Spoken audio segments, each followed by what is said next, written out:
ஒருத்தி சொன்னாள்.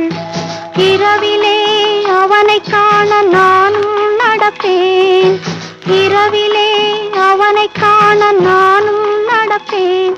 அவன் எல்லோரும் பார்க்கும்படி உயரத்தில் இருப்பான்.